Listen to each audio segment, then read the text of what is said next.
Howdy folks, and welcome once again to an episode of Mingles with Jingles, and I have all kinds of news in this week's episode.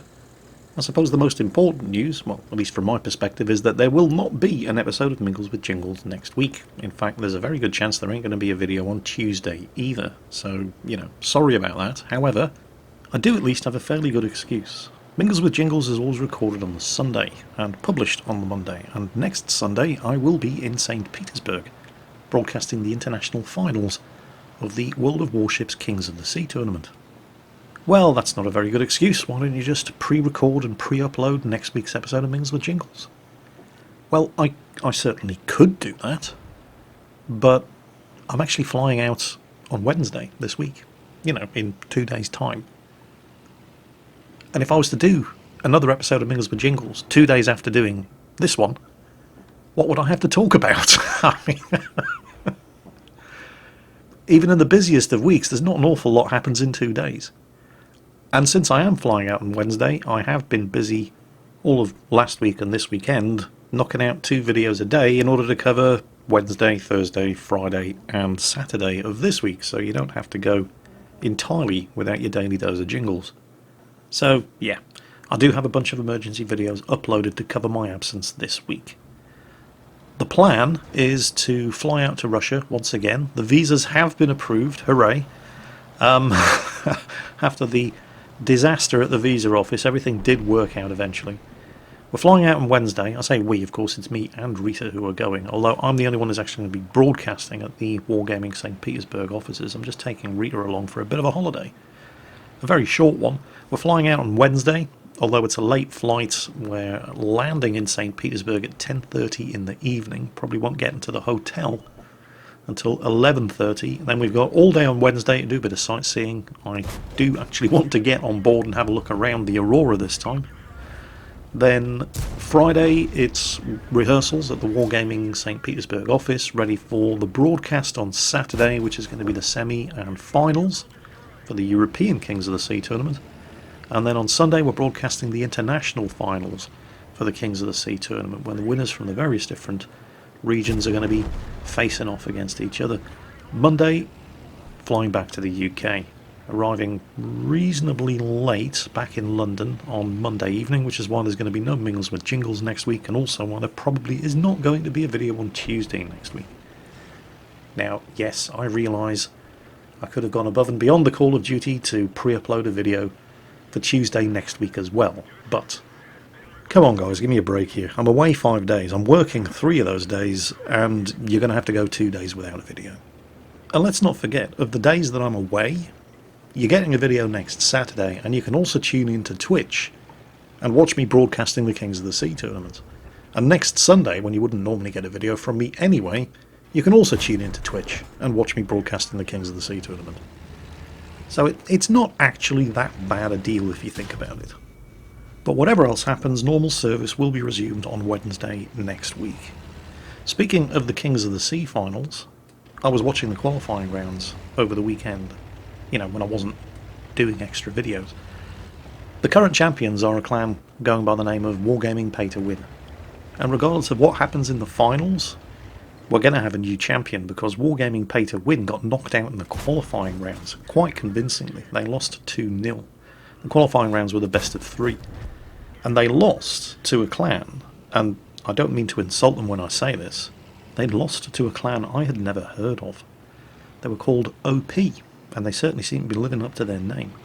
Nobody was expecting to see Wargaming Pay to Win, the current defending champions, get knocked out in the qualifying stages before even making it to the quarter-finals. It was like watching the qualifying stages of the World Cup and seeing England getting knocked out by Iran. Well, okay, maybe not England. Wargaming Pay to Win are actually a good team. It was like watching the qualifying stages of the World Cup finals and seeing Portugal get knocked out by Iran. Yeah, that's more like it. Oh, America. We're talking about the sport that the rest of the world refers to as football. Not the one that you refer to as football. No, this is the one that you refer to as soccer. It's actually quite popular in the rest of the world. So anyway, that's what I'm getting up to this week. Going back to Russia. Coming up next month, of course, we have Tankfest. Now, Tankfest this year is taking place over 3 days. Previously, Tankfest has only been on the Saturday and the Sunday. This year, because, well, last year it was just far too crowded. They had 20,000 visitors over the course of the Saturday and Sunday weekend in last year's Tankfest, and it was just too many people. This time around, there are still going to be 20,000 visitors, but they're spreading it out over 3 days, Friday, Saturday and Sunday. I will be there the Saturday and the Sunday. However, I have just been informed by the Tank Museum that if you are planning on attending Tankfest this year, and you were thinking of turning up on the Saturday and you don't already have your ticket, unlucky. Saturday is now completely 100% sold out. Now, while we're on the subject of news from the Tank Museum, I've just received the full, final, confirmed list of the guest armour vehicles that are going to be shown off at Tankfest this year. Now, when we say guest armour vehicles, those are machines that do not belong to the Tank Museum, that are not part of the Tank Museum's collection, like the fully restored Matilda II, which is also going to be getting shown off at Tankfest this year, but that's part of the Tank Museum's actual collection. Guest armour refers to vehicles that have been brought along specially for the occasion and which don't belong to the Tank Museum. Now, some of these I already knew about, some of them I didn't. And some of the ones that I didn't know about are actually fairly big surprises. So, first and foremost, and I have mentioned this in previous episodes of Mingles with Jingles, it's the Royal Belgian Military Museum's IS-3M. Now this, believe it or not, is actually going to be the very first time ever an IS-3M has ever appeared to the public in the United Kingdom. Now, I realise that everybody watching this video in Belarus, Poland, the Ukraine, other former Warsaw Pact states really have no idea what I'm getting so excited about. I mean, it's just an IS-3. Calm down, Jingles. We've got thousands of them over here. Hell, there's a one painted bright pink decorating the local children's playground. I really don't see what you're getting so excited about. Well, yeah, but we've never seen them, and this is an iconic tank, and I'm actually getting quite excited about this. Also at Tankfest this year, as part of the guest armour, the historical collection of the Royal Netherlands Army are showing off their Leopard 2. Fully operational, obviously. And they have in fact loaned this machine to the Tank Museum for the entire year, so even if you can't make it down to Tankfest, you will have another opportunity to see this machine, and it is very impressive, doing its thing at Tiger Day 10, which will be held later this year. Next up, 2 guest vehicles, which I was aware were actually being shown off at Tankfest this year, but I'm not sure if I've spoken about them before. If I have, tough, I'm going to do it again. These are 2 machines, neither of which I've actually seen running under their own power before, and one of which I don't think I've ever actually seen before, well, ever. We've got a Marder 3. This beautiful machine was painstakingly restored from a World War II wreck and is owned by a gentleman who goes by the name of Mr. John Phillips. And as if that wasn't enough, he's also bringing along his equally painstakingly restored Stug 3, also restored from a World War II wreck. I've seen plenty of replica Stugs driving around at shows like the War and Peace Revival. Most operational Stugs that you see at military shows are probably going to be replicas, because that's the penalty of being on the losing side. Most of your tanks and assault guns get destroyed. That's one of the reasons why you end up being on the losing side in the first place. A lot of these are made up from the chassis of the FE-432 armoured personnel carrier, which, as armoured vehicles go, is very, very cheap, and there are lots of them around, which is why they're so commonly used as the chassis for building up a replica World War II vehicle. This, however, is not one of those. This is an actual, honest-to-goodness World War II. I hesitate to say survivor, because it was knocked out in World War II, but it has been restored to its original running order. So, I'm almost as excited about seeing these things as I am the IS-3, but that's not all. There is more. We're also going to see a Mark III Churchill. Now, this might not seem like a big deal. You might be thinking, well, you know, it's Britain, it's a Churchill. Britain built 5,000 Mark IIIs during World War II. Yeah, that's true. The Tank Museum's got a couple of Churchills, but this is something I hadn't realised until, well, very, very recently. They don't have any that actually work. This is actually going to be the very first running Mark III Churchill that the Tank Museum have ever displayed. This comes to the Tank Museum via the Churchill Trust, and the museum have also just signed a long-term loan agreement with the Churchill Trust, which will see this Mark III Churchill joined by a Mark IV and a Mark VII, two of which will be going on static display, and one of which is going to be joining the museum's running fleet. Finally, and this one I didn't know about, so this one was news to me, fresh from being restored at the Weald Foundation 100 years after leaving the assembly line at the Renault factory in Paris, a pair, not just one but two, Renault FT-17 World War I light tanks are going to be making their debut at Tankfest this year at the Tank Museum. And I realise I've said that this is the final definitive list of the guest armour that's going to be appearing at Tankfest this year, but I also hear that there may be a last-minute addition. Exactly what it is, I have no idea. The Tank Museum are keeping very quiet about it. They obviously don't want to disappoint everybody by saying, yeah, we might also have whatever it is. But there may be more guest armour appearing, but at this point we don't actually know about and can't confirm or deny. All of this, of course, in addition to the regular British Army display, including the Challenger 2, and the Tank Museum's own collection of running historical vehicles, which this year also includes the Tank Museum's fully operational and restored Matilda 2, which has been christened the Princess Royal in honour of Her Royal Highness Princess Anne, who last week was at the Tank Museum to open their brand new vehicle conservation workshop. Princess Anne's in the Royal Navy, you know. She was originally the Commandant of the Women's Royal Naval Service, but when that was dissolved and absorbed into the Royal Navy, she took on the rank of Vice Admiral, although she's received a couple of promotions since, and she's now a full Admiral. She also, believe it or not, man, the list of her honorary military appointments is just ridiculous. She's the Colonel-in-Chief of the Royal Australian Corps of Signals, the Royal Australian Corps of Transport, the Colonel-in-Chief of the Grey and Simcoe Foresters in Canada, the 8th Canadian Hussars, the Royal Canadian Hussars, the Canadian Communications and Electronics Branch, the Royal Canadian Medical Service, the Royal Regina Rifles, the Royal Newfoundland Regiment, and the Commodore-in-Chief of the Royal Canadian Navy, Pacific Fleet. She gets around a bit. Also the Colonel-in-Chief of the Royal New Zealand Corps of Signals and the Royal New Zealand Army Nursing Corps, Colonel-in-Chief of a whole bunch of British regiments, and last but definitely not least, Commodore-in-Chief of Her Majesty's Naval Base Portsmouth, and Admiral and Chief Commandant for Women in the Royal Navy. In 1974, when she was just 24 years old, somebody tried to kidnap this woman. She was returning from a charity event on the way back to Buckingham Palace when her limousine was forced to pull over by the driver of a Ford Escort, who jumped out brandishing a pistol and demanded that she get out of the car. Her police protection officer, Inspector... I can't remember his name, Inspector Beaton, I can't remember his first name, got out and attempted to protect her, but his pistol, the Walther PPK, jammed. So, unarmed, he attempted to disarm the attacker, who went by the name of Ian Ball, and Inspector Beaton was shot, as was Alex Callender, Princess Anne's chauffeur, when he, also unarmed, attempted to disarm the attacker. A passing tabloid journalist, whose name I can't remember, also attempted to intervene, and he got shot in the chest. So 3 men have now been shot right in front of her. She's only a 24-year-old girl. The kidnapper then pulls the car door open, tells her that he's going to kidnap her and ransom her off, and orders her to get out of the car, shoving this pistol in her face, to which she replies, "Not bloody likely."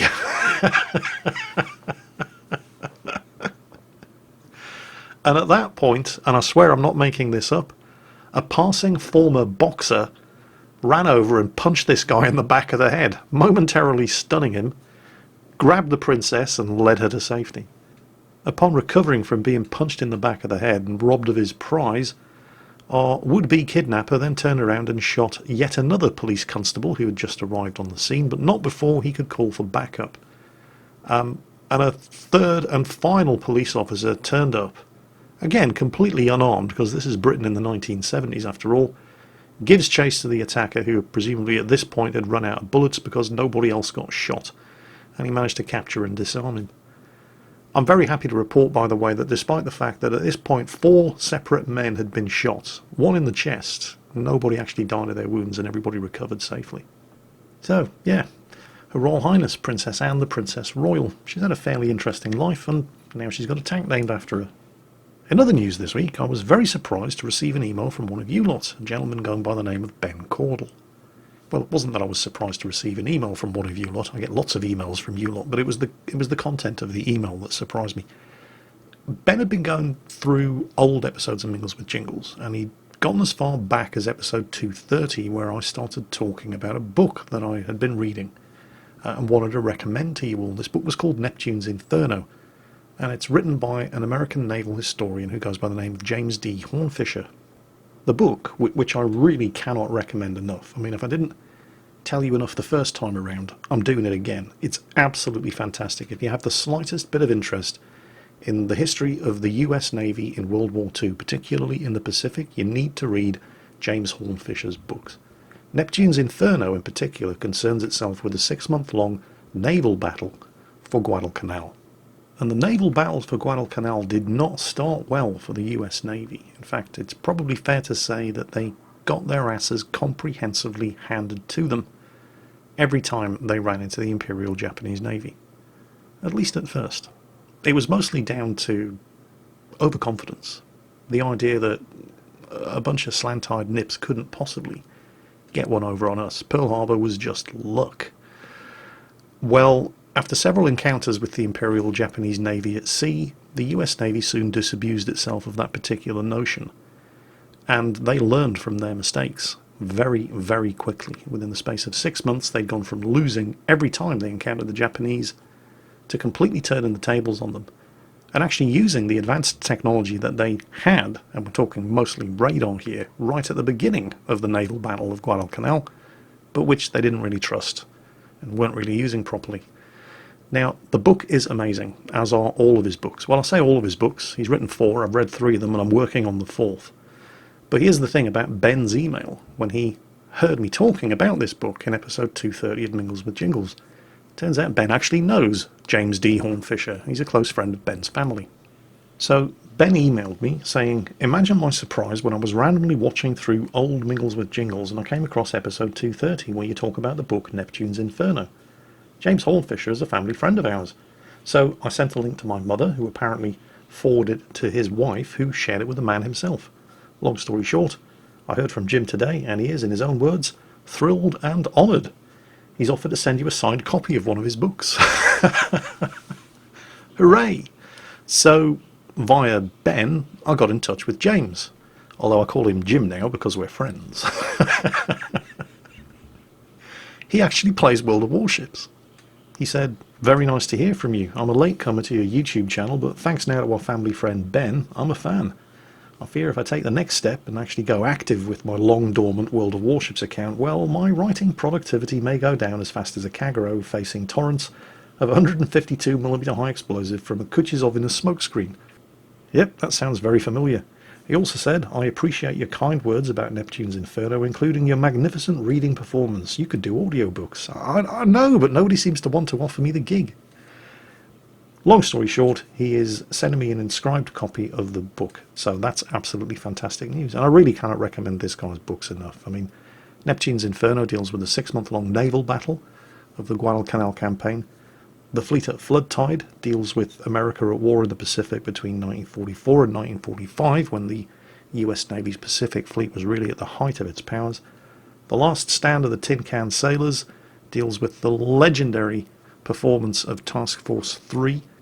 And the final book that he's written, which I haven't actually finished yet, but which I started a few days ago, is called Ship of Ghosts, and it deals with the cruiser, the USS Houston, Roosevelt's favourite ship, which was caught deep behind enemy lines without any hope of reinforcement right at the outbreak of World War II, and the story of what happened to that ship. But Jingles, obviously you've enjoyed these books, but you're a highly intelligent and literate English gentleman. We're just scrubs from the backwoods of Tennessee. Or, you know, wherever. Just because you enjoy reading these books doesn't mean we're going to. Well, you make a good point. So I'll tell you what we're going to do. This is what we call the page 99 test. Have you ever heard of it? Let's say you're in a bookshop and you're looking around for something to buy. And you see a book, the cover of which attracts your attention, but you can't judge a book by the cover. So what you do is you open it to page 99 and you read that. And if it's grabbed you by page 99 alone, you're probably going to enjoy the rest of the book. So this is page 99 of Neptune's Inferno. Commander Joseph C. Wiley, the executive officer of the destroyer the USS Fletcher, recalled that after the influx of patriotic volunteers to the fleet had taken place, only 1 in 5 of his men had ever been to sea before. Among them was a group of kids from the backwoods of the Peach State, who'd managed to sidestep boot camp altogether. They were fine and useful behind a squirrel gun, hunting in the native swamplands. In fights on larger waters, they were liable to foul things up. We had to be very careful to have all or none of the Georgia boys on the telephone circuit so they could understand each other and we could understand them, Wiley said. There were a lot of special arrangements we had to make. One of them involved the communication of relative bearings. Typically, these are given in terms of an imaginary compass circumscribing the ship. 0 degrees is dead ahead, 180 degrees astern. These kids had never heard of that, and we didn't have time to teach them, so we used clock bearings like the aviators had adopted. If it was out on the starboard side, 3 o'clock. One winter in Manila, in the early 1930s, Wiley walked into the wardroom of his ship, the heavy cruiser Augusta, Captain Chester W. Nimitz commanding, and encountered a fist-banging argument between 2 of the ship's up-and-coming young officers. At issue was what it took to become skilled at rifle or pistol marksmanship. One officer, Lloyd Mustin, said that only someone born with a special gift could learn to do it well. The other, a Marine named Lewis B. Puller, said, "I can take any dumb son of a bitch and teach him to shoot." Mustin would go on to become one of the Navy's pioneers in radio-controlled gunnery. Puller would ascend to General, the most decorated US Marine in history. Gesturing to Wiley standing in the doorway, Chesty Puller declared, "I can even teach him." A $10 bet ensued. The next time the Augusta's Marine detachment found time to do their annual qualifications at the rifle range, Wiley was Puller's special guest. And by the end of the experiment, he was the proud owner of a Marine medal designating him an expert rifleman. And that, folks, was page 99 of Neptune's Inferno by James D. Hornfisher, although since we're close personal friends now, I like to call him Jim. I seriously can't recommend this book enough, and hopefully, by now, you've heard enough to decide whether or not it's for you. It's even available on the Kindle, so you can download and read it on your phone.